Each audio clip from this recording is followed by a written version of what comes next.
What's going on, everybody? This is the man in the red hat, and I am here to talk to you about Not Another Church Movie. And I'm doing this completely off script, and I'm doing this off script for a reason because I feel like this movie didn't have a script. So why would I even type some stuff up so I could read it when the movie didn't even provide any actual effort?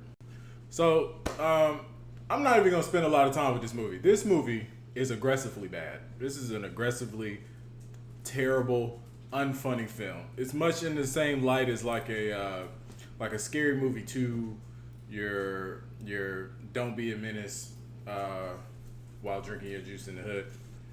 Those type of films, those parody films, those films have a unique set of wit, and not only that, they were timed properly. So you see, this movie feels like you were watching it. Like, they filmed it and then they put it in a vault for like 15 years. Like 15 years, and then now they brung it out into the theaters. I don't know why this movie's in theaters. I really don't know why. Who's supposed to go and see this movie? This movie, you know how hard you gotta work to make Jamie Foxx not funny? Like, do you know how bad your writing and your script has to be to make this man, one of the funniest people on the planet, be unfunny for an hour and a half? This movie is an hour and a half too long, okay? It shouldn't exist, okay? The Boondocks did this movie better in 20 minutes. This movie is a runtime of an hour and a half, 90 minutes of them just badgering you with terrible jokes and humor. No one did a good job. Not Kevin Daniels, not Mickey Rourke, not Jamie Foxx, not Vivica Fox, not Kyla Pratt. Nobody. It was terrible. As I sat, this movie, I'm not even gonna tell you what's going on in this movie. He's making fun of Tyler Perry. The only reason that I went to go see this movie is because for some reason when I saw the previews for the film, I thought that this would be like, hey, we're holding up a true mirror to Tyler Perry. See how goofy this trope is, Tyler Perry, that you've been using, all these newer style movies that you just never got out of. But then I realized that Tyler Perry in himself is a trope. Like, that's all it doesn't work that way. Like, it's not functional for you to make a movie making fun of Tyler Perry in the way that they did it. Like, it's not amusing, it's not entertaining, it's not fun, it doesn't look good, it's not filmed well. It feels like everything was just shot one time, like one take. You get one take to do this. Period. Show your comedic talent off. Up and coming comedians or comedians that were trying to break through. And I noticed a couple of comedians that I've seen from Instagram and Twitter in this movie, and like, I'm sorry if this was your breakout role. Like, this ain't it. This ain't it at all. I sat in this movie theater with five other people in the movie theater, not including myself. This movie theater was so quiet. And not a chuckle, not a ha-ha, not a ha. That does make sense. That Tyler Perry do be doing it. Nothing. All of us sitting there mourning the loss of our time and energy spent watching this travesty of a movie.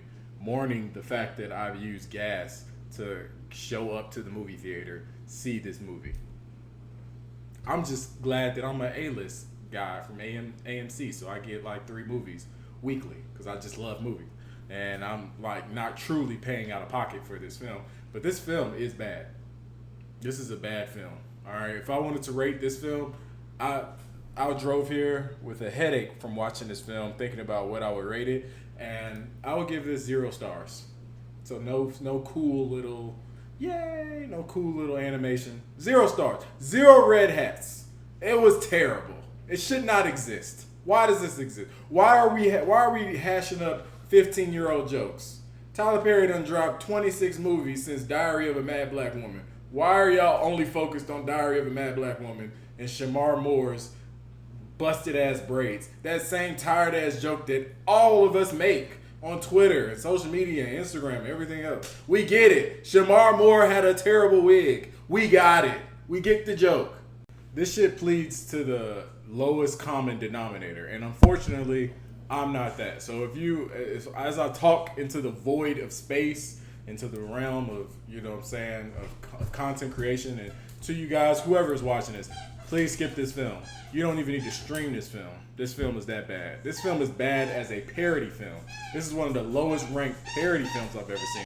Like, Jamie Foxx feels like he's in a totally different movie. Like, what's going on? Like, it's filmed like he's in a totally different movie. Like, he ain't got nothing to do with this outside of just very loose threads of this plot. But he looks like he never met the rest of the cast.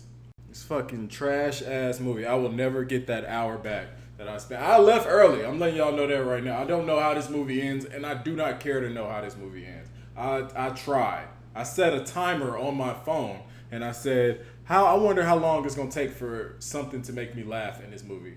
And I wasn't even trying to be a hard ass. But when I checked my phone again, and that shit said an hour and 5 minutes had gone by, and I said, I'm out. I can't. I try my best. Like, there's certain things. This is a torture experience. You could use this to torture people overseas. That's how bad this fucking movie is. It's trash. So 0 out of 10. I'm sorry, Kevin Daniels, if this was like your first movie you get a hand on. I know that you and Jamie Foxx are friends, and that's how you got him tied up in your shenanigans. But no, bad for everybody. Don't do this anymore. That was terrible.